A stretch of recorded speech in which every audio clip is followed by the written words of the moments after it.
I was balancing a tray of champagne when the billionaire grabbed a mic and said, "If you can read this letter, the restaurant's yours," and the ballroom laughed. Like money guarantees punchlines. I wiped wine off my collar because some red-faced donor thought tossing a drink made him clever, and I heard my own voice before I knew I'd decided. Steady and plain, I can read it, that one sentence flipped the room from entertainment to silence and put an old piece of paper in my hands like a live wire. The letter looked fragile, but the strokes were cut deep like somebody carved their way through ink.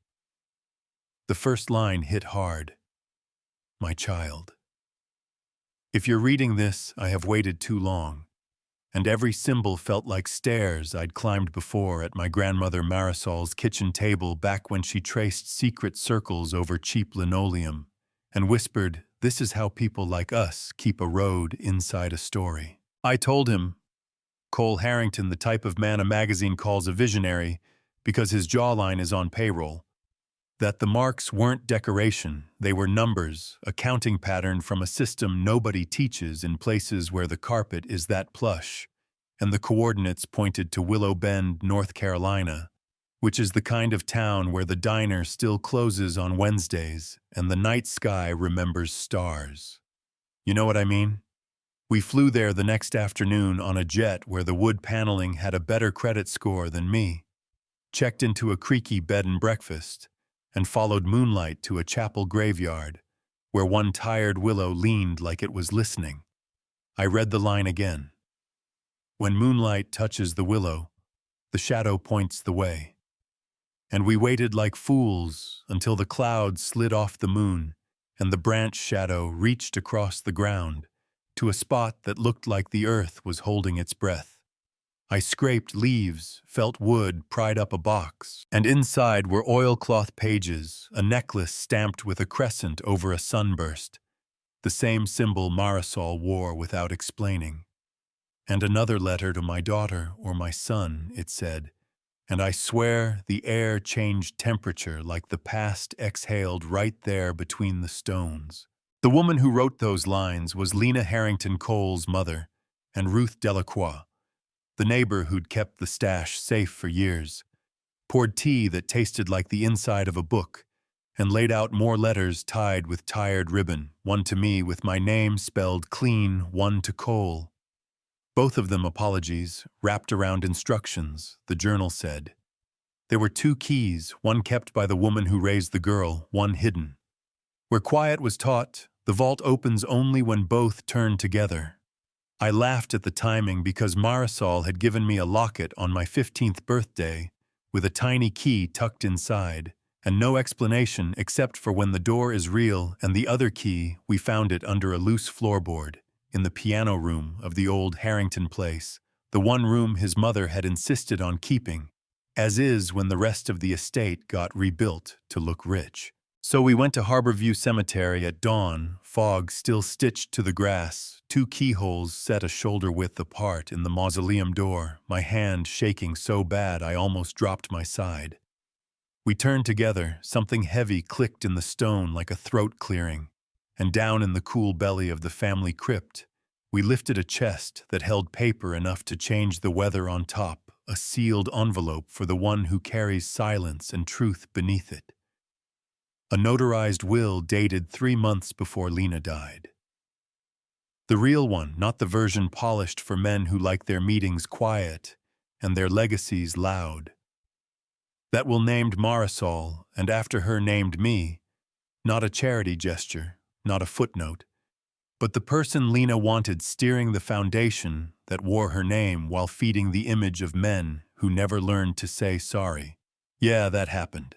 Paper is one kind of truth, a voice is another, so we went public where anyone could walk up. Courthouse steps, gray sky, microphones like hungry birds. And Cole said what sons say when they decide to be men. I grew up inside a story I didn't write. I'm choosing another one. Then he let me talk, and I told them I was the girl who got laughed at, who got a glass thrown on her, who still read the letter fully. I held up copies of the will, and I named the notary and the dates, and a necklace you couldn't buy in a boutique, Because it wasn't for sale, it was a promise, and I said the line that felt truer than my own pulse. The truth wasn't buried. It was waiting on us to stop laughing long enough to listen. The machine woke up fast. Douglas Harrington Cole's father started filings and phone calls. Money got pointed at people whose job is to make facts feel optional. Headlines popped up with words like unstable and opportunist. A gossip site called Me Cinderella with an agenda, which is cute considering Cinderella had a fairy godmother, and mine worked double shifts and still taught me a private alphabet. Anita Flores, our attorney with a spine like rebar, told me to eat and sleep and bring receipts. Then, Veronica Kane, the fixer who used to clean up the family's sins when there was still a living paycheck for it, met me on a subway platform and said quietly, "Watch the judge they try to buy," then slid me a number on a blank card stamped with one line for when the courtroom isn't enough.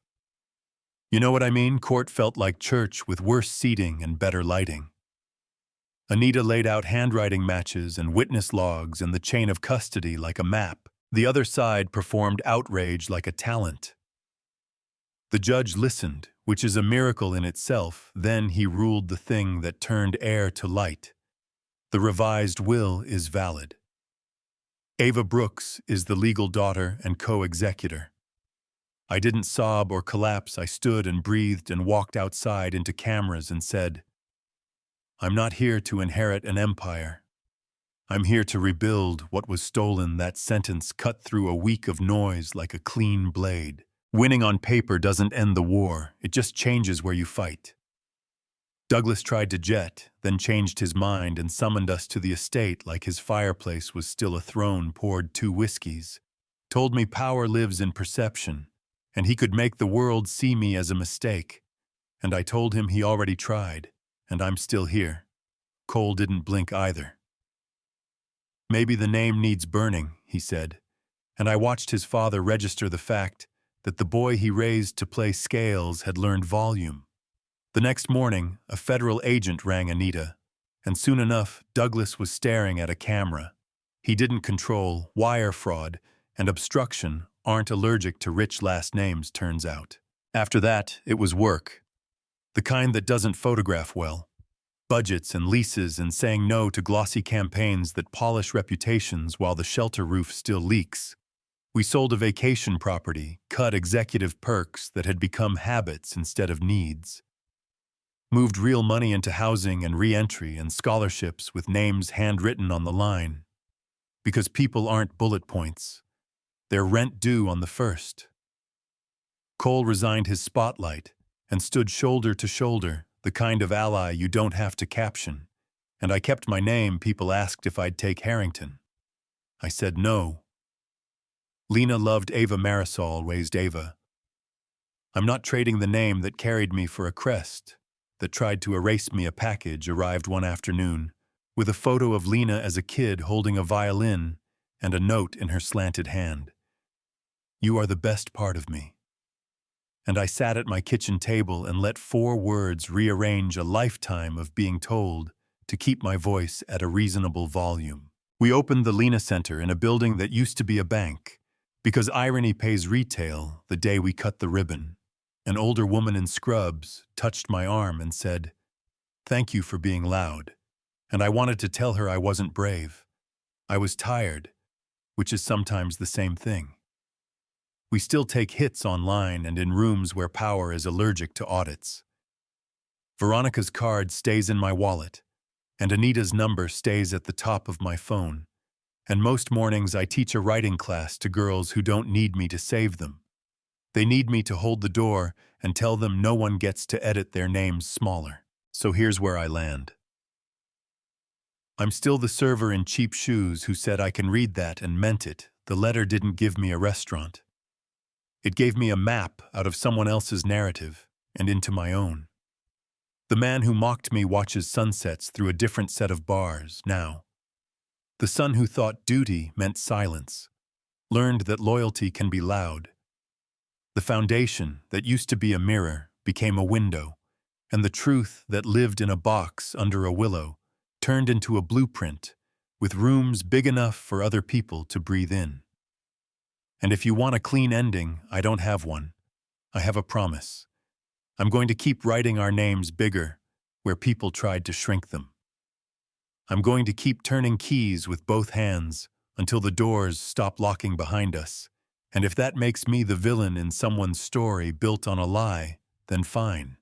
I'll be the loud one, the visible one, the one who reads aloud in rooms where everyone assumed I'd pour and leave. Tell me what you call this. Justice or theft, mercy or revenge, fixing a will or breaking a dynasty. Drop your city and time.